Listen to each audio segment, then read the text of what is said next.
قال اللہ، اس وقت مکہ والوں کو بتا دو کہ والحرمات قصاص. اس آیت کی شان نزول میں آپ کے ساتھ نہیں رکھوں گی، کیونکہ اس وقت میں نے اس آیت کو جس سوچ کے ساتھ آپ کے سامنے پڑھا ہے وہ ہے محرم کا مہینہ. ہم سب جانتے ہیں اور قرآن پاک میں اس کا تذکرہ اللہ سبحانہ تعالیٰ نے سورۃ توبہ میں بھی کر دیا کہ مہینے شروع دن سے 12 ہیں. اب میں بالکل چھوٹے چھوٹے جملے بولوں گی، آپ میں سے جو ساتھی نوٹ کر سکیں گے، مجھے یقین ہے کہ آپ بات میں پورے یقین کے ساتھ دوسرے ساتھیوں سے شیئر کر سکتے ہیں جو ابھی یہاں موجود نہیں ہیں. لیکن لفظ محرم جو آپ اور میں اس وقت بول رہے ہیں، یہ اسلامی مہینوں میں سے پہلا مہینہ ہے. اور لفظ محرم ح را میم، حرم یحرم سے ہے. قرآن پاک میں اس روٹ کے ساتھ 83 الفاظ آئے ہیں. یہاں سے آپ اس لفظ کی خوبصورتی دیکھ سکتے ہیں. 71 آیتیں ہیں جس میں سے کچھ آیتوں میں 2 بار بھی ہے. اور یہاں اگر آپ دیکھیں تو لفظ حرم، اس سے اگر میں آپ سے کہہ دوں کہ اردو میں اس سے ملتے جلتے الفاظ لائیے تو میرا خیال ہے کہ ایک دا موسٹ پاپولر ورڈ خاص طور پہ آج کی مسلم کمیونٹی میں وہ کیا ہے؟ حرام. یہ بھی حرام، وہ بھی حرام، یہ بھی حرام، وہ بھی حرام. یہ آیت جو آپ کے سامنے پڑھی اس میں بھی یہ لفظ 3 دفعہ استعمال ہوا ہے، الشہر الحرام، پھر الحرام اور پھر حرمات. تو حرمت کا مہینہ کیا ہے یا محرم کا مہینہ کیا ہے؟ یہ وہ مہینہ ہے جس کے اندر اللہ تعالیٰ نے بہت ساری حرمتیں رکھ دی. تھوڑا سا اس کا تعارف کروا دیتی ہوں آپ کو تاکہ آپ اس چیز سے فائدہ اٹھا سکیں. اور وہ کیا ہے کہ ابھی تقریباً کہہ لیجئے کہ 3 مہینے گزرے اور ہم نے رمضان کا مہینہ دیکھا. لفظ رمضان ذہن میں آئے تو ساتھ ہی ساتھ دیکھیے کہ کیا آتا ہے تصور میں؟ روزہ. ٹھیک ہے، اس کے بعد شوال کا مہینہ لے لیتے ہیں تو کیا آتا ہے؟ شوال کے 6 روزے. اس کے بعد ہم نے ذیقات کا مہینہ گزارا.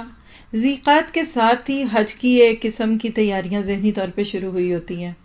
پھر ذی الحج آ گیا، اس کے ساتھ کیا آیا؟ حج آیا. کہنا کیا چاہتی ہوں کہ ہر مہینے کے ساتھ جس کو ہم جانتے ہیں کوئی نہ کوئی عبادت مخصوص ہے. اسی طرح آگے جا کے آپ دیکھیں گے ربیع الاول کا مہینہ آئے گا تو اس کے ساتھ ہی نبی صلی اللہ علیہ وسلم کی طرف سوچ جائے گی. تو پہلی بات آج کی اس نشست کی جو آپ نوٹ کر سکیں کہ محرم وہ مہینہ ہے کہ جس میں اللہ نے حرمتوں کی بات کی ہے. اگر میں غلط نہ کہوں تو آپ اس بات کو نوٹ کر لیں کہ اگر باقی مہینوں میں حقوق اللہ کی ادائیگی ہمارے سامنے دکھتی ہے نا، روزے کی صورت میں، حج کی صورت میں، تو محرم میں ہمیں حقوق العباد پورے کرنے کا موقع ملتا ہے. محرم کے لفظی معنی ہوتے ہیں ممنوع، پروہیبٹڈ جس کو انگلش میں آپ کہیں گے، مقدس، حرام کیا گیا، عظمت والا، لائق احترام. یعنی اتنے لفظ صرف ایک لفظ میں ہیں. اور یہ ان 4 مہینوں میں سے جن کے بارے میں اللہ سبحانہ تعالیٰ سورۃ توبہ 36 میں کیا فرماتے ہیں؟ ان عدت الشہور عند اللہ 12 شہرا فی کتاب اللہ. مہینوں کی گنتی اللہ کے ہاں 12 ہے جس دن سے اللہ تعالیٰ نے زمین کو اور آسمان کو پیدا کیا. ہاں لیکن اس میں منہا اربعۃ حرم، 4 اس میں سے حرمت والے ہیں.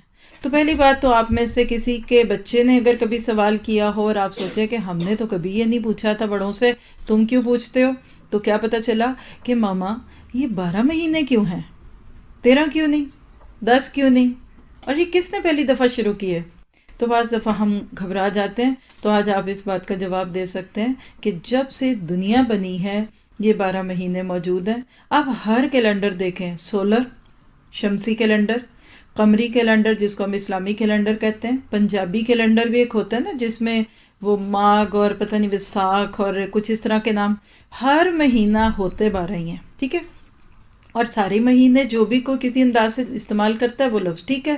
تو پہلی بات ہے کہ یہ اللہ کی طرف سے شروع سے جب دنیا کا اللہ تعالیٰ نے پلان بنایا تو اس میں مہینے 12 بنائے.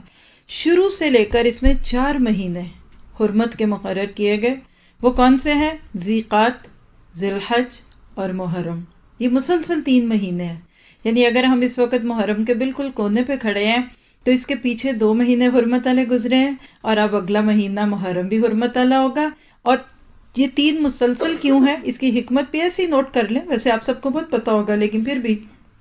اور وہ کیا ہے کہ ان 3 مہینوں کے مستقل حرمت والا ہونے سے کیا مراد ہے. تو تھوڑی سی بات کر دوں کہ اللہ سبحانہ تعالیٰ نے جب یہ دنیا بنائی تھی نا تو خانہ کعبہ بھی اسی وقت سے بنا ہوا ہے. اس دنیا میں قیام اور بقا کا اللہ تعالیٰ نے ذریعہ خانہ کعبہ کو رکھا ہے. ہر نبی نے اس کا حج کیا، ہر دور میں لوگ اس کو مقدس سمجھتے تھے. تو ذی قعدہ کا مہینہ وہ مہینہ ہے جس میں حج کے لیے لوگ گھر سے نکل آتے تھے، پھر ذی الحج کے مہینے میں حج کرتے اور واپس جانے تک محرم کا مہینہ ہو جاتا تھا. عربوں نے جب اللہ کے دین کو چھوڑا تو اتنی ابتری پھیلی، اتنی افراتفری ہوئی کہ چاروں طرف لوٹ مار تھی. حال یہ ہو گیا تھا کہ جب کوئی قافلہ نکلتا تجارت کے لیے پتہ ہی نہیں تھا واپس آئیں گے کہ نہیں. یا آج کی زبان میں ایسے کہ کوئی امپورٹ ایکسپورٹ کا کام کر رہا ہے اور اس کو نہیں پتا کہ جو چیز میں نے آرڈر کی ہے وہ میرے تک خیریت سے پہنچنی ہے. لہٰذا بالکل ڈیڈ اکانومی ہو چکی تھی. یہ 4 مہینوں میں سے کوئی ایک مہینہ جب آ جاتا تو آپ سمجھ لیجئے کہ اس مہینے کا آنا ایسے تھا عربوں کے لیے جیسے اللہ کا حکم آ گیا. باپ کے قاتل کو بھی اگر کھڑا دیکھ لیتے تو اس کو کچھ نہ کہتے، کیونکہ ان 4 مہینوں کی حرمت تھی. یہ شروع سے اللہ نے رکھی ہے. اللہ کی شان ہے، جس چیز کو مرضی شروع میں جس چیز کو مرضی کچھ کہہ دے. دیکھیے اللہ نے پہاڑ، درخت، سورج، چاند سب بنائے، ان مہینوں کو عزت دی. پہاڑوں میں بہت سارے پہاڑ ہیں لیکن جبل احد کو عزت دے دی، کوہ طور کو دے دی، رائٹ. تو ان 4 مہینوں کو اللہ تعالیٰ نے کیوں رکھا؟ حج کی وجہ سے. نوٹ کر لیں، ذی قعدہ، ذی الحج اور محرم، یہ 3 مہینے کیوں معتبر ہیں؟ کیونکہ اس میں حج کے لیے لوگ احرام باندھتے تھے. پوری دنیا سے جو بھی اس وقت آبادی تھی لوگ حرم میں آتے تھے. رجب کے مہینے کی حرمت کیوں تھی؟ عموماً لوگ اس میں عمرہ کرتے تھے. جیسے آج ہمارے کلچر میں ہے نا کہ لوگ رمضان میں عمرہ کرتے ہیں، تو اس دور میں لوگ رجب میں کرتے تھے. ریئلی یہ 4 حرمت کے مہینے لوگوں کے کاروبار کی بھی وجہ بن گئے. میں نے جب پڑھائی فرسٹ ٹائم بک رحیق مختوم تو میں خود حیران رہ گئی. اس وقت میں کراچی میں تھی، اتنے فساد فتنے، آج چھٹی، آج ہڑتالیں، ادھر آگ لگ گئی، یہ ہو گیا. تب کا بولا ہوا مجھے اپنا جملہ ابھی بھی یاد آتا ہے کہ مکہ والوں کا حال کیا ہو گیا تھا عربوں کا اس دور میں. صرف ان 4 مہینوں میں دکانیں کھلتی، کاروبار کرتے اور باقی 8 مہینے دبک کے گھر میں بیٹھ جاتے، کیونکہ ان کو نہیں پتا تھا کہ فائدے سے زیادہ نقصان نہ ہو جائے. تو پتہ کیا چلا کہ ان 4 مہینوں کو اللہ تعالیٰ نے حرمت والا رکھا، اور مکہ والوں کو بھی پتا ہوتا تھا. آگے جن کو اللہ تعالیٰ نے موقع دی ہوئے قرآن تفسیر سے پڑھنے کا وہ جانتے ہیں. سورۃ توبہ میں نسی کی بات آتی ہے، انہیں آیتوں سے آگے ہے، وہ بھی اسی کے قریب کے اندر ہے کہ وہ مہینوں کو آگے پیچھے کر لیتے تھے. مثال ہے کہ جیسے جنوری ہے تو اس کو کہنے اس سال فیبروری پہلے آئے گا، جنوری بعد میں آئے گا. لیکن یہ جرت انہوں نے کبھی نہیں کی کہ حرمت والے کسی مہینے کی حرمت کو پامال کرے. کرفیو لگ جاتا تھا، کوئی کام غلط کرنا نہیں چاہتے تھے کیونکہ ان کو پتا تھا کہ یہ اللہ نے منع کیا. میں اپنے آپ سے اور آپ اپنے آپ سے پوچھ سکتے ہیں، کیا ہم نے یہ جو بھی ذی قعدہ کا پورا مہینہ گزرا ہے خیر سے، اور اس سے پیچھے اگر آپ دیکھ لیجئے کہ جو ذو الحج کا مہینہ گزرا، 60 دن تو تھے نا. ہم میں سے کتنوں کو ہر دن کسی سے کوئی بات کرتے ہوئے، کوئی جھگڑا، کوئی لڑائی، کوئی فساد، کوئی غیبت، کوئی کسی کی دل آزاری کی بات کرتے ہوئے یہ احساس ہوا ہو کہ نہیں ابھی نہیں کرنی، ابھی حرمت کا مہینہ ہے. کوئی لڑے تو کہنا ابھی نہیں، ہم لڑیں گے محرم کے بعد سفر میں، کیونکہ یہ 3 ماہ لڑائیاں نہیں ہوں گی. کیا آج ہمارا دین اور ہمارا ایمان واقعی ایسا ہو گیا؟ اور خاص طور پہ اگر بات کروں گی محرم کی تو ہمارے ہاں تو نعوذ باللہ محرم کا مہینہ آتے ہی دل سہم جاتے ہیں. کہیں فسادات کی باتیں ہوں گی. پہلے تو اور طرح کے فساد ہوتے تھے نا، اب آپ یہاں باہر کے ملک میں بیٹھے ہیں، آپ کو پتہ ہی نہیں ہے باہر کیا فون کر رہے ہیں، فون نہیں اٹھا رہے، اس کو کر رہے ہیں، وہ نہیں، کیا ہو گیا، اللہ خیر کرے. کوئی فون کا رابطہ نہیں کسی کا. وہ بعد میں کہتے نہیں وہ آج 10 محرم تھی نا تو سارے سیل فونز پیچھے سے بند ہو گئے. یاد ہے آپ کو یہ بات؟ یہ پچھلے 2-3 سالوں سے ہم دیکھ رہے ہیں. کیوں؟ فسادات کا ڈر ہے. جب قوموں میں سے ان کی روح چلی جاتی ہے نا تو یہی چیزیں آ جاتی ہیں. آج لفظ محرم آتے ہی ہمارے ذہن میں فسادات، کربلا اور شہادت حسین اور اسی طرح کی کچھ چیزیں آتی ہیں. حالانکہ آپ کے سامنے قرآن کی آیت رکھی ہوئی ہے کہ یہ تو پہلے دن سے تھی حرمت. حرمت کا مہینہ بہت اہم مہینہ ہے. آپ کہہ سکتے ہیں کہ حرمت کا مہینہ قربانیوں کا مہینہ ہے، یہ ہجرتوں کا مہینہ ہے، یہ حق کے راستے میں جان دینے کا مہینہ ہے. اور مزے کی بات دیکھیے کہ نیا سال شروع ہو رہا ہے. ہم نہیں کہتے ہیپی نیو ایئر کہنا منانا صحیح ہے، نہیں، اس کی کوئی ضرورت نہیں ہمیں کہنے کی، لیکن ہمیں اتنا پتا ہے کہ نیا سال شروع حرمت کے مہینے سے ہو رہا ہے اور پچھلا سال ختم حرمت کے مہینے پہ ہو رہا ہے۔ آپ کو کائنات کے اشارے نہیں سمجھ آ رہے؟ ہمارا رب ہم سے کیا چاہتا ہے؟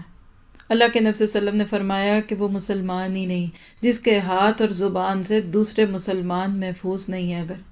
اگر آج ہم مسلمان اگر حرمت کے مہینوں میں، غیروں کو تو چھوڑ دیجئے، وہ تو اب غیر ہوتے ہیں نا، اپنوں کے ساتھ کتنا لڑتے ہیں بھڑتے ہیں، ہماری دین کے نام پہ جھگڑے لڑائیاں، یہ کتنی اور کہاں سے ہے؟ کفار مکہ نے بدلنے کی جرت کر لی اس مہینے کو، لیکن اس کی حرمت کو پامال نہیں کیا۔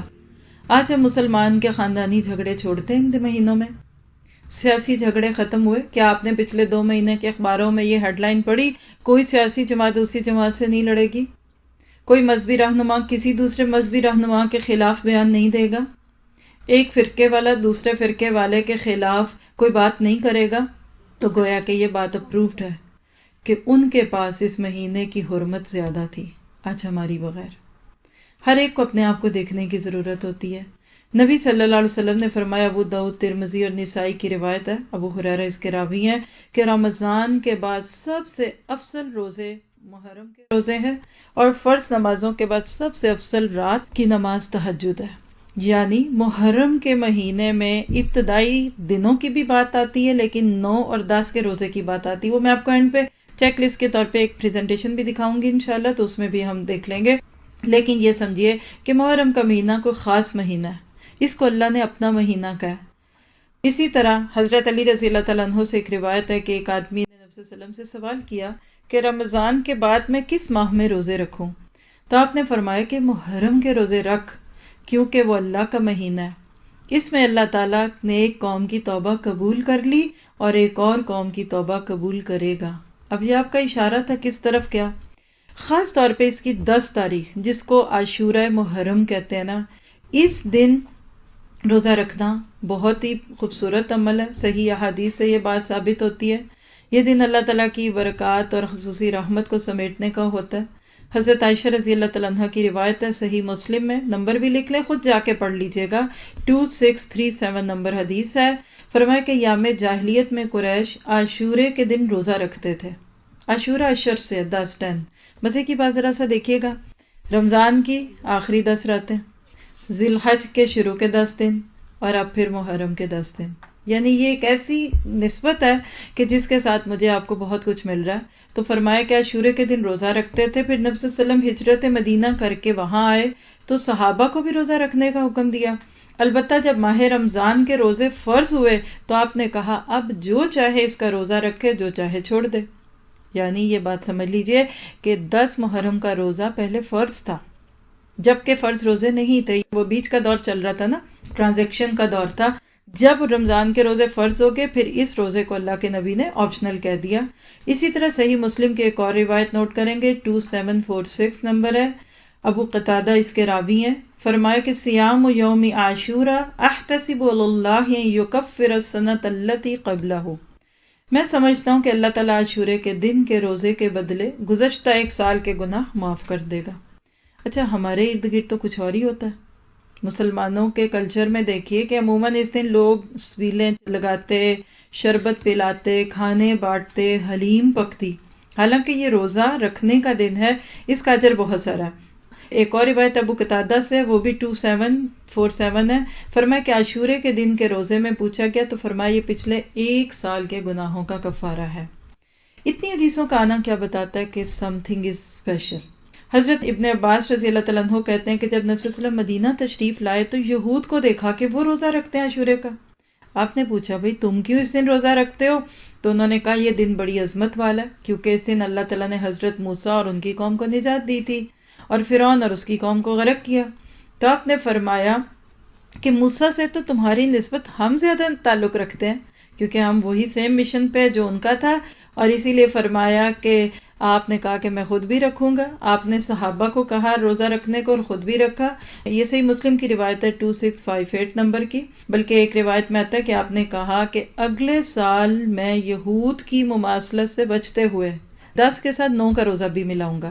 تو کیا پتہ چلا، عبادت سراسر اللہ کے لیے، نبی صلی اللہ علیہ وسلم اس میں بھی غیر مسلموں کی مشابہت کو انگلش میں کیا کہیں گے؟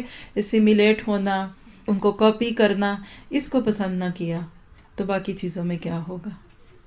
روایت میں تک حضرت عائشہ نبی صلی اللہ علیہ وسلم کی کنگھی کر رہی تھی اور سائڈ کی مانگ ہوتی تھی تو آپ نے کہا نہیں میری مانگ بیچ میں کر دو. کہا اللہ کے نبی آج ایسا کیوں؟ کہا پہلے تو ایسا کبھی نہیں آپ نے کیا. کہا اس لیے کہ میں نے مدینہ میں یہود کو دیکھا کہ وہ سائڈ کی مانگ نکالتے ہیں تو میں نہیں چاہتا کہ میرا حال حلیہ ویسا لگے تو میں مڈل میں لا رہا ہوں. اب آپ دیکھیے کہ یہ وہ چیزیں ہیں جو بتانے اور کہنے سے نہیں ہوتی. آپ کو جس سے محبت ہوتی ہے نہ چاہتے ہوئے بھی ہم اس جیسا بننا چاہتے ہیں، اور ذرا کسی سے تعلق ٹوٹے تو صحیح اس کی دی ہوئی چیزیں بھی دے دیتے ہیں واپس کہ ہم سے نہیں پہنی جاتی، ہمارا نہیں دل کرتا ان چیزوں کو پہننے کو. تو بہرحال مماثلت تو کسی بھی چیز میں اچھی نہیں ہے. اسی طرح ابن عباس رضی اللہ عنہ کہتے ہیں کہ نبی صلی اللہ علیہ وسلم نے عاشورہ کا روزہ رکھا اور لوگوں کو بھی اس کے رکھنے کا حکم دیا. تو لوگوں نے کہا اللہ کے نبی یہ وہ دن ہے جس کی عزت یہود و نصارہ کرتے ہیں. آپ نے فرمایا جب اگلا سال آئے گا تو اللہ نے چاہا تو ہم 9 تاریخ کا روزہ بھی رکھیں گے. لیکن اگلا محرم آپ کی زندگی میں نہیں آیا اور اس سے پہلے ہی آپ کی وفات ہو گئی. تو کیا پتا چلا؟ آج میرے آپ کے لیے 10 کا تو رکھنا ہی ہے. نبی صلی اللہ علیہ وسلم کے اس قول پہ عمل کرتے ہوئے 9 کا ساتھ رکھیے. کسی وجہ سے 9 کا نہیں رکھ سکے تو پھر 11 کا رکھ سکتے ہیں. آپ کہتے ہیں نہ 9 رکھنا ہے نہ 11 رکھنا ہے، کوئی بڑی بات نہیں ہے، اٹس اوکے. 10 کا ضرور رکھیے لیکن جو جتنا رکھے گا اس کو اتنا اجر ملے گا. تو غیر مسلم اقوام سے مشابہت سے بچنے کے لیے ایک روزہ بڑھا لیا. اچھا ہم ہوتے تو پتہ کیا کرتے؟ یہ فلاں مسلک اللہ ایسا کرتا ہے تم بالکل نہ کرو. دیکھیے اللہ کے نبی سے ذرا سیکھیے کہ دوسرے دینداروں کے ساتھ مل کے کیسے جینا ہے. آج ہمیں یہ سنت نہیں آتی تبھی تم نے امت کو چھوٹے چھوٹے ٹکڑوں میں بانٹا ہوا ہے. نفرتیں پھیلاتے ہیں ان ممبروں سے جہاں سے محبتیں پھیلانے کی ضرورت ہے. ٹوٹی پھوٹی امت آج کس کام کی دکھتی ہے آپ کو؟ 10 کا روزہ اچھا تھا وہ رکھنا ہی ہے. ٹھیک ہے 9 کا رکھا نہیں رکھا 11 کا نہیں رکھا لیکن ہم نے 10 کا نہیں چھوڑا. ہم چڑ میں آ کر بعض دفعہ وہ کام ہی چھوڑ دیتے ہیں تو یہ درست طریقہ کار نہیں ہے. پھر اسی طرح دیکھیے کہ جب عبادات جو کہ سراسر اللہ کے لیے مقرر ہے اس میں یہ نہیں ہے تو پھر عقائد میں اور عادات میں اور رسم و رواج میں اور معاملات میں ایسے کام کیسے ہوں گے؟ حضرت عبداللہ بن عمر کی روایت ابو داؤد میں آپ نے فرمایا من تشبہ بقوم فہو منہم، جس نے کسی قوم کی مماثلت کی وہ انہی میں سے ہوگا. چلیے اتنی بات سے جو بات ہوئی میں خلاصہ کر دیتی ہوں کہ ہمیں یہ پتا چلا کہ حرمت کا مہینہ ہے. میں اس پہ بات میں آؤں گی، میں آپ کو صرف ایک سم اپ دے رہی ہوں اس وقت. پہلی چیز ہمیں یہ پتا چل گئی کہ یہ حرمت کا مہینہ ہے. دوسری بات ہمیں پتا چل گئی کہ اس مہینے میں روزہ رکھنا چاہیے 9-10 کا یا پھر 10 کا 11 کا یا پھر صرف 10 کا. چند واقعات دیکھتے ہیں. آج کہنے کی بات ہے کہ جو ہی محرم کا لفظ آتا ہے تو لوگوں کے ذہن میں پتہ نہیں کیوں امام حسین رضی اللہ عنہ کی شہادت آ جاتی ہے. حالانکہ آپ کو پتا ہے کہ ان کی شہادت نبی صلی اللہ علیہ وسلم کے دنیا سے جانے کے 50 سال بعد ہوئی. ہاف سینچری، یعنی آپ کی میری کسی کی بھی شاید عمر ابھی تک 50 نہ ہو، اور وہ بھی آپ کی ڈیتھ کے اگر آپ کی نبوت سے لگائیں تو اس میں اور آپ 40 ایئرز جمع کر لیں، تقریباً 1 سینچری بعد کا ایک واقعہ. اس کے ساتھ ہم محرم کو کیسے جوڑ سکتے ہیں؟ محرم کے ساتھ تو بہت سارے واقعات ہیں مثلا، اور میں آپ کو اتنی لمبی لسٹ دے سکتی ہوں، میرے پاس ہینڈ آؤٹ بھی موجود ہے، لیکن جو چیزیں اوتھینٹک ہیں وہ 2-3 آپ کے سامنے رکھتی ہوں. صحیح مسلم کی روایت ہے 2658 نمبر نوٹ کر لیں. فرعون غرق ہوا اور حضرت موسیٰ علیہ السلام اور ان کی قوم کو غلامی سے نجات ملی. پھر اسی طرح سے عام الفیل کا مشہور واقعہ ہم سورت پڑھتے ہیں نا سورہ فیل میں، الم تر کیف فعل ربک باصحاب الفیل، ابرہا کے لشکروں کے ساتھ جو معاملہ ہوا تھا وہ بھی محرم ہی میں آیا. یہ بھی صحیح روایت سے بات ملتی ہے. پھر اسی طرح حضرت عمر رضی اللہ عنہ قاتلانہ حملے کے بعد زخموں سے چور ہوتے ہوئے 1 محرم 23 ہجری میں انتقال کر گئے. اور اسی طرح سے پھر 61 ہجرہ، اب نوٹ کریں ذرا 61 ہجرہ ہوگا تو نبی صلی اللہ علیہ وسلم کی وفات کو 51 سال ہو چکے، کیونکہ ہجرت کے 10 سال بعد آپ کی ڈیتھ ہوئی. حضرت حسین اپنے خاندان کے بہت سے افراد کے ساتھ میدان کربلا میں شہید ہو گئے. وہ ایک غلط فہمی تھی، وہ ایک سیاسی بات تھی. مجھے آپ کو اس کے بارے میں کچھ کہنے بولنے کی ضرورت نہیں ہے. دیکھیے دنیا کی کسی قوم کو آپ دیکھیں نا تو وہ تاریخ پڑھتی ہے عبرت کے لیے. تاریخ اس لیے نہیں ہوتی کہ گھڑے مردے اکھیڑے. جو مہینہ حرمت والا ہے، جس میں ماں باپ بھائی بہن شوہر ساس نند دیور جیٹھ اور دوست احباب ساتھی، ان کے ساتھ کہا کہ عزت سے رہو، ان کی عزتوں کی بات کرو، تو کیا اس بارے میں نبی صلی اللہ علیہ وسلم کی امت اسی واقعے کو بنیاد بنا کر دنیا کے سب سے بہترین لوگ، جن کو اللہ سبحانہ تعالیٰ کہتے ہیں کہ رضی اللہ عنہم ورضوا عنہ، اور جن کو اللہ سبحانہ تعالیٰ فرماتا ہے کہ السابقون الاولون، پہلوں میں سے بھی پہلے، اور جن کے بارے میں اللہ تعالیٰ کے نبی نے فرمایا کہ عثمان فی الجنہ، اور ابو بکر کے بارے میں کہا کہ میں ہر ایک ان احسانات کا حق دے چکا لیکن ابو بکر کے نہیں دے چکا۔ ابو بکر کے فضائل پہ بات کریں تو 1 مہینے کا کورس ہو سکتا ہے صرف ابو بکر صدیق کی خدمات پہ۔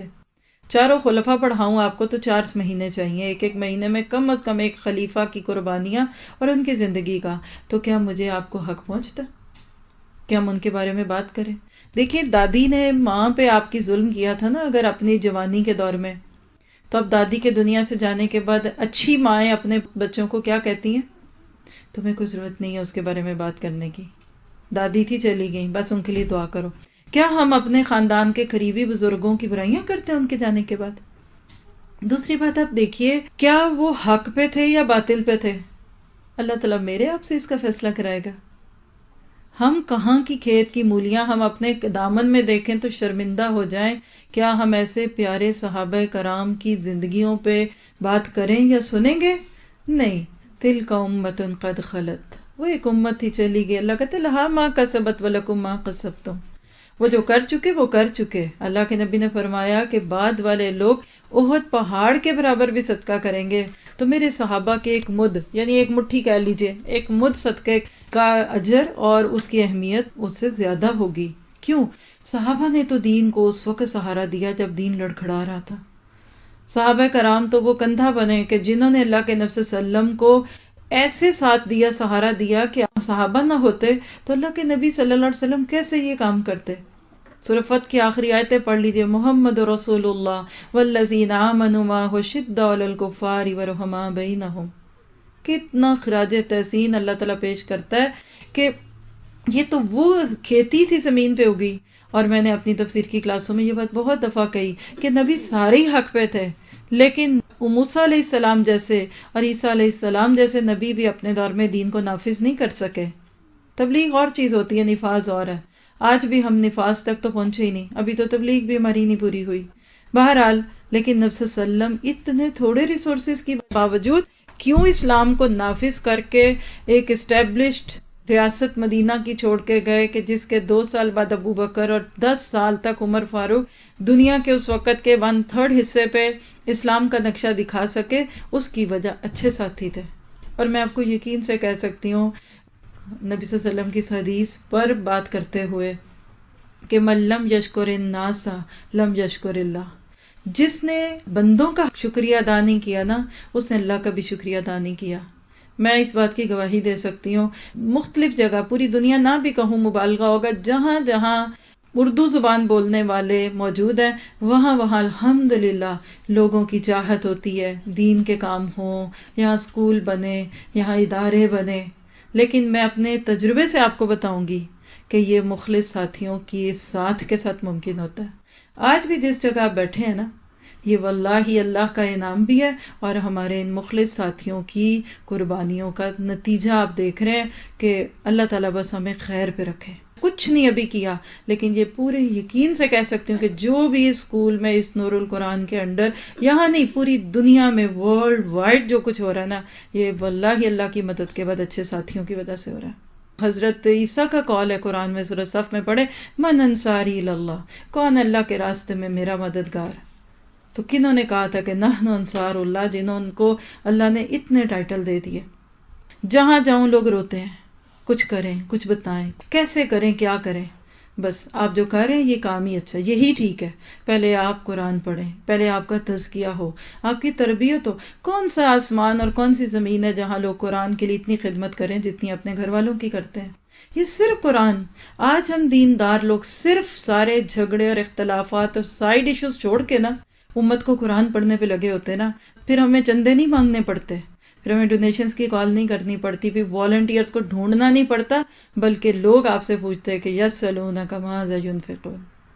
یہ سچے دین کی ایک نشانی ہوتی ہے۔ اور میں کہتی ہوں کہ سر سجدے سے نہ اٹھے نا تو حق نہ داؤ. یہ حالات ہیں. دن کو بھی دعائیں لیتے ہیں، رات کو بھی دعائیں دیتے ہیں. ابھی بھی میں یہ جو آپ کو میں نے بہت ساری چیزیں جمع کی، رات کو ہمارے گروپ پہ واٹس ایپ پہ، تو اس پہ ساتھی تھے، تو میرے دل میں آیا کہ ہم ساتھیوں کو کچھ دکھا بھی دیں. تو صرف میری زبان سے نکلنے کی دیر تھی واللہ. ایسے ہی مجھے بعد میں شرم بھی آئی کہ میں نہ ہی کہتی. میں نے اس گروپ میں کہا کہ کل پروگرام ہے، آپ سب کو پتا ہے، کوئی ایسی چیز اسکرین پہ دکھانے کے قابل ہو جائے. بس پھر میرے لفظ نہیں تھے، پھر آگے سے میں آپ بتائیں کرنا کیا، یہ ادھر سے اس کو پکڑ اس کو پکڑ. جو آپ میں سے کوئی اس گروپ میں وہ گواہ ہوں گے. اور میں نے صبح فجر کے بعد جب چیک کیا تو اس وقت نہیں آیا، تو اس کے تھوڑی دیر بعد یہ میسج آیا. میں نے اس کو نہیں کھولا، ابھی دکھائیں گے آپ کو، اس لیے ابھی نہیں کھول رہے کہ ڈسٹریکشن ہوتی ہے. بعد میں آپ کو پریزنٹیشن دکھائیں گے خراج تحسین کے طور پہ. اس رات میں کتنی سسٹرز نے، کسی نے بیک گراؤنڈ بنایا، کسی نے اردو لکھی، وہ ساری علم حدیثیں باتیں جمع کر دی جو میں نے ان کو کہا کہ میرا ارادہ ہے کل شیئر کرنے کا. کیوں؟ ہمارا حصہ ڈل جائے. میں اتنا روئی صبح. میں نے کہا کہ اللہ تعالیٰ مجھے تو ڈر لگتا ہے تجھ سے کچھ مانگتے بھی ہوئے. لوگ اللہ کے قرآن کو اگر آپ اور میں سمجھ جائیں، میں کہتی ہوں زندگی کا نقشہ بدل جاتا ہے. آپ لوگوں کو فقہ میں الجھا دیں، آپ لوگوں کو گرامر میں الجھا دیں، آپ 10 چیزیں کر لیں، لیکن اگر ان کا تزکیہ نہیں ہوا تو بات نہیں بنتی. علم تھوڑا تو نہیں ہے آج، عمل کی طرح. ہمیں محرم کے مہینے کی حرمت کا نہیں پتا، ہمیں تو یہ بھی نہیں پتا ہو ذیقات میں تو 10 دفعہ تو میاں سے لڑائی ہوئی ہوگی. میں نے تو ایک دفعہ بھی فلاں مہینے میں ایک دفعہ بھی نہیں سوچا کہ اچھا یہ جملہ نہ ہی بولوں کیونکہ محرم ہے. آج علم کی اتنی کمی ہے. علم ہے بھی نا تو ایک جملہ نوٹ کر لیں، علم اور عمل کے بیچ میں تقویٰ ہوتا ہے. تقویٰ نہیں ملے گا نا تو علم بوجھ ہے. سورۃ جمعہ میں اللہ تعالیٰ نے کہا کہ وہ ایسے علم کا بوجھ اٹھائے گا جیسے گدھے کے پر کتابیں لا دی گئی. یہ اللہ نے پچھلی قوموں کے دینداروں پہ بات کی تھی. تو یاد رکھیے کہ یہ ساری چیزیں موجود ہیں. پھر مجھے اپنی ایک اور ساتھی یاد آ رہی ہے، پتہ نہیں کیوں یہ بات چھڑ گئی تو میرے دل میں آ گیا. میں ان ساتھیوں کو دیکھتی ہوں تو حیران ہوتی ہوں. ہماری ایک سسٹر ہیں، وہ اپنی کسی بہت ضروری کام سے اور اتنی اجازتیں لے کر پاکستان گئی. وہاں گئی تو نیٹ نہیں چل رہا. مجھے ان کا فون آیا اور رو رہی ہیں بھی کیا ہوا آپ کو؟ استاد صاحب میرے سے ناراض تو نہیں ہے؟ میں نے کہا میں تو آپ کو یاد کر رہی ہوں، آئی مس یو، آپ کدھر ہیں؟ نہیں، میں اتنی کوششیں کرا کے یہاں سے لے کے گئی سارا کچھ، لیکن میرا پیل ٹاک نہیں چل رہا. لائیو کلاس میں ساتھ نہیں لے رہی. تو میں اپنے میاں کو کہہ رہی تھی کہ میں نے اپنی استاد کا دل توڑا ہے. حالانکہ مجھے انہوں نے اجازت دی تھی، لیکن مجھے لگتا ہے وہ مجھ سے ناراض ہیں. اس کی سزا مجھے یہ مل رہی ہے کہ میرا پیل ٹاک نہیں چل رہا اور میں کلاس سے محروم ہوں. اب بتائیے یہ لفظ کوئی کسی کو آئی لو یو کہہ کر یا کسی لو سٹوری میں سنا سکتا ہے؟ میں نے کہا ایسی کوئی بات نہیں ہے، آپ فکر نہ کریں، آپ آئیں گی میں آپ کو سارے لیکچرز دوں گی، آپ بس واپس آ جائیں، میں آپ سے اداس ہوں. یہ کہاں سے آتی ہیں چیزیں؟ یہ تزکیے سے آتی ہیں، یہ تربیت سے آتی ہیں. نبی صلی اللہ علیہ وسلم کے صحابہ، تزکیہ ان کا ہو گیا، تطہیر ان کی ہو گئی. سوچیں ان کی پاک زندگیوں کا مقصد، اصل تو زندگی انہوں نے گزاری.